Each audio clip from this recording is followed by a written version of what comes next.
보면서 감사하세요. 너무 견디기 힘든 지금 이 순간에도 주님이 일하고 계시잖아요.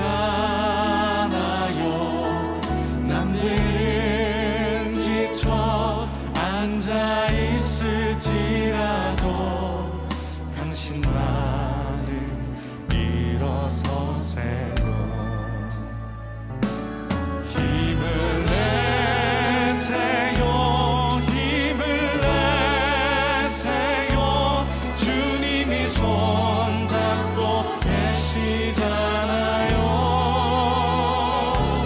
주님이 나와 함께함을 믿는다면 어떤 역경도 이길 수 있잖아요. 너무 견디기 힘든 지금 이 순간 주님이 일하고 계시지 않습니까? 일하고 계시잖아요. 남들은 지쳐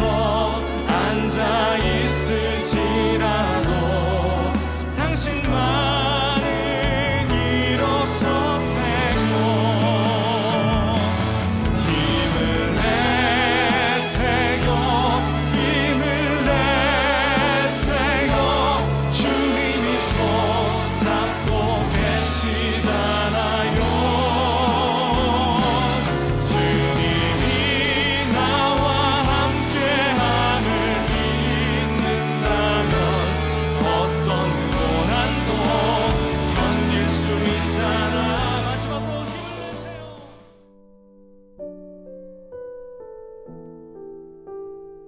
주님의 고난에 동참합니까?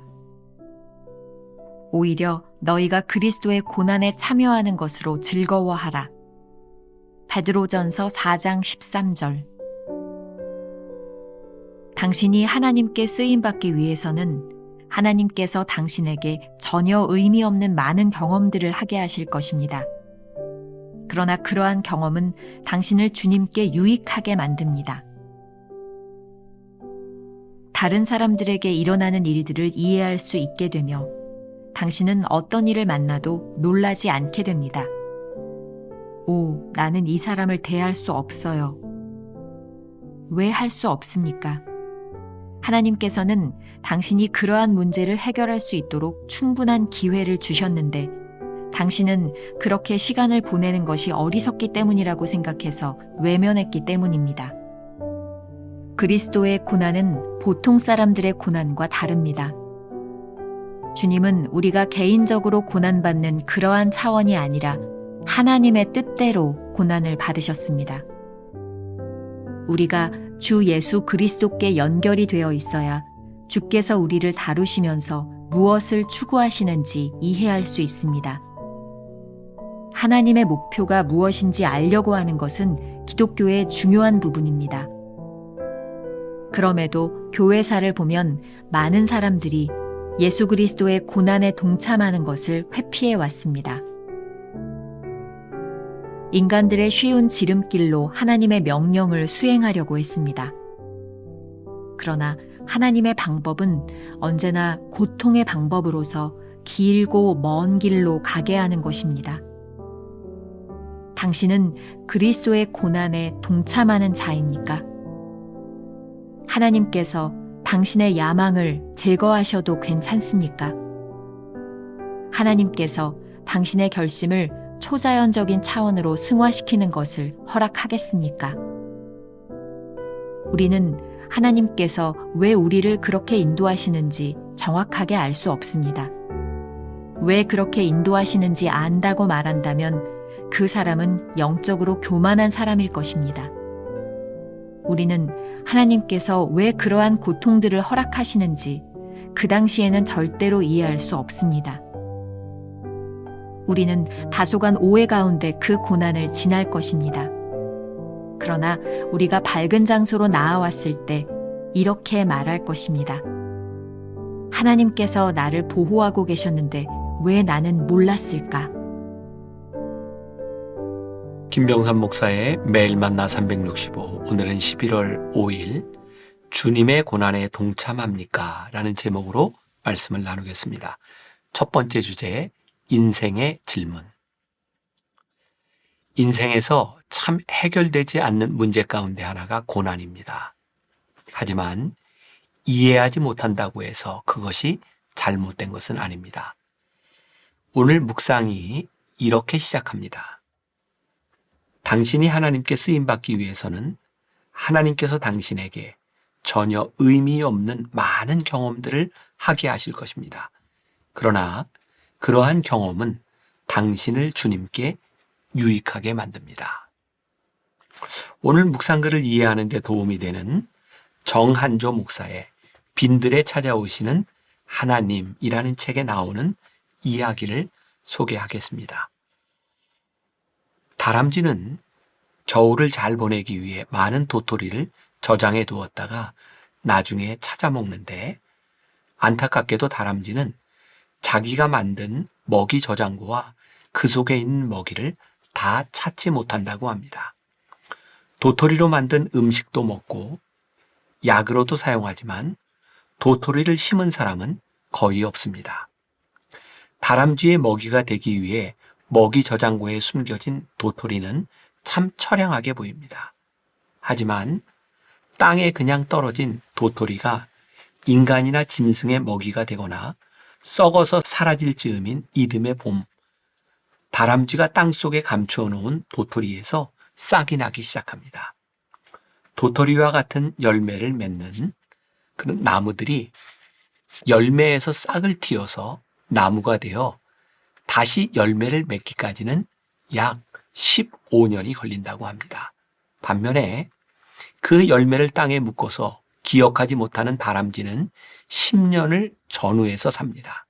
그러니까 다람쥐가 묻어 땅속에 있는 도토리에서 싹이 나서 나무로 성장하여 도토리를 맺을 때는 그것을 묻은 다람쥐는 이미 세상에 없다는 것이죠.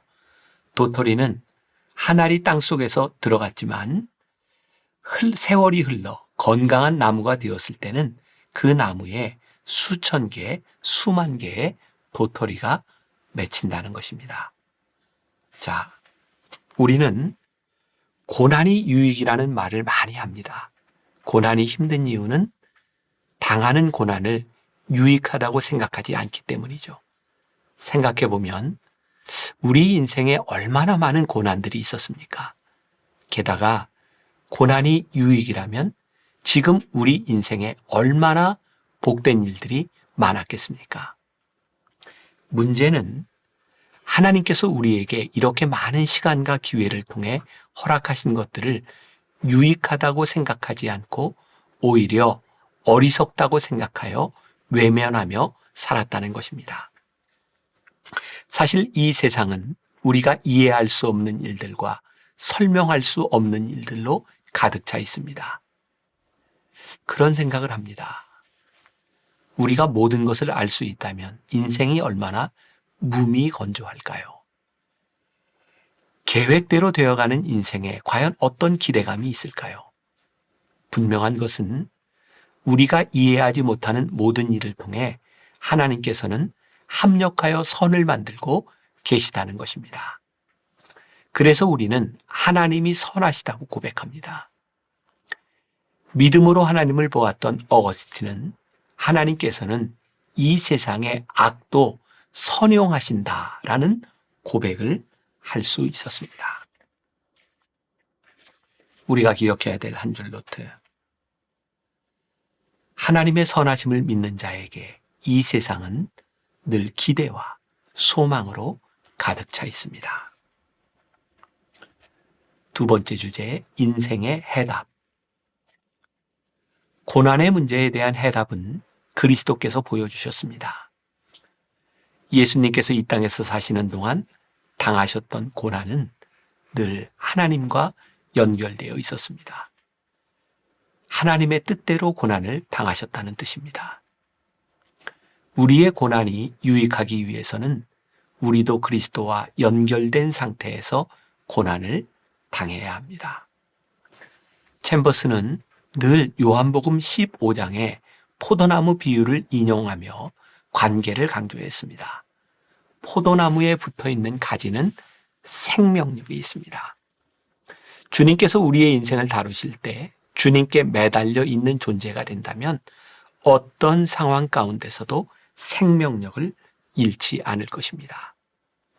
우리 신앙의 목표는 고난을 이기는 것이 아니라 그 고난을 통해 하나님께서 우리에게 하시는 말씀을 이해하는 것입니다. 다시 한번 반복합니다. 우리 신앙의 목표는 고난을 이기는 것이 아니라 그 고난을 통해 하나님께서 우리에게 하시는 말씀을 이해하는 것입니다. 그러므로 고난이라는 인생의 문제 앞에서 그것을 회피하는 것이 아니라 의미 있는 고난에 동참하고 그것을 통해 이루시는 하나님의 뜻을 발견해야 합니다.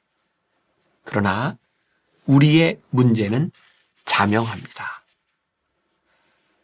챔버스의 글에 의하면 그럼에도 교회사를 보면 많은 사람들이 예수 그리스도의 고난에 동참하는 것을 회피해 왔습니다. 인간들의 쉬운 지름길로 하나님의 명령을 수행하려고 했습니다. 그러나 하나님의 방법은 언제나 고통의 방법으로서 길고 먼 길로 가게 하시는 것입니다. 이제 우리는 이렇게 생각을 바꾸어야 합니다. 하나님의 길은 결코 쉽지 않습니다. 그렇지만 이 말을 오해해서는 안 됩니다. 어려운 길에만 하나님의 뜻이 있는 것이 아니라 쉬운 길만 찾는 자에게는 하나님의 뜻이 보이지 않는다는 뜻입니다. 오늘 본문 말씀을 보겠습니다. 베드로전서 4장 13절.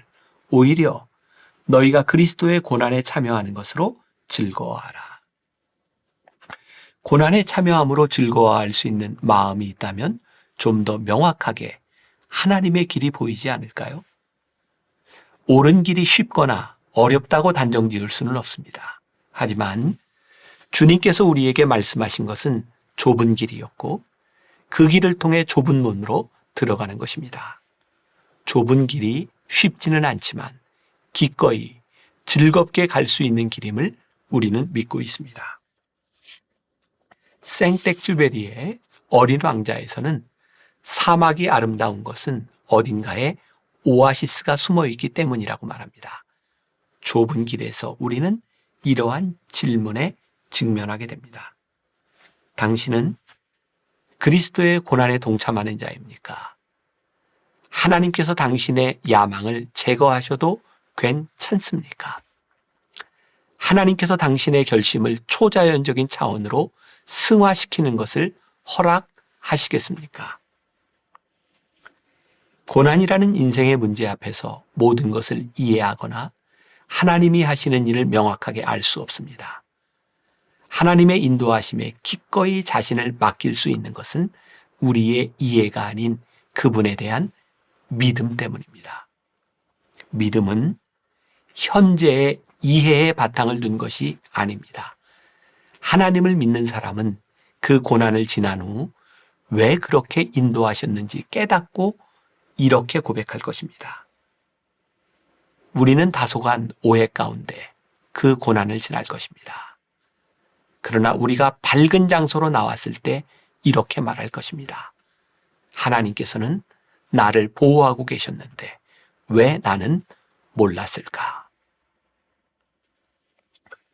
우리가 기억해야 될 한 줄 노트. 온전히 자신을 맡기는 사람에게 고난은 하나님을 이해하는 통로가 됩니다. 오늘 하루 이런 질문을 가지고 살아봅시다. 지금 겪는 고난을 설명할 수 있습니까? 중요한 것은 이해와 설명이 아니라 하나님 안에 있느냐입니다. 기도하겠습니다. 누군가 우리들에게 당신은 지금 왜 그런 고난을 당하고 있나요? 라고 물을 때 우리는 대답하지 못할지도 모릅니다. 누군가 우리에게 당신은 그리스도의 고난에 기꺼이 동참할 수 있습니까? 라고 물을 때 우리는 흔쾌히 대답하지 못할 수도 있습니다. 왜냐하면 우리는 그 고난의 의미를 알지도 그 고난에 대하여 정확히 설명할 수도 없기 때문입니다. 그런데 오늘 말씀을 통하여 우리들에게 깨닫게 하신 것이 있습니다. 고난은 우리가 이해하는 것이 아니라 그리스도와 함께 고난을 당할 때 그 고난이 우리를 유익하게 만든다는 믿음을 가지고 살아가는 것이라는 사실을 말입니다. 오늘 우리 성도들 앞에 어떤 일이 펼쳐지든 어떤 고난이 찾아오든 기꺼이 주와 함께 그 길을 가며 그 길 가운데 역사하시는 하나님을 고백할 수 있는 성도들이 되게 하여 주옵소서. 고난을 회피하거나 고난에 넘어지는 자들이 아니라 고난을 딛고 일어서는 주의 백성들이 되게 하여 주옵소서. 예수님의 이름으로 기도했습니다. 아멘.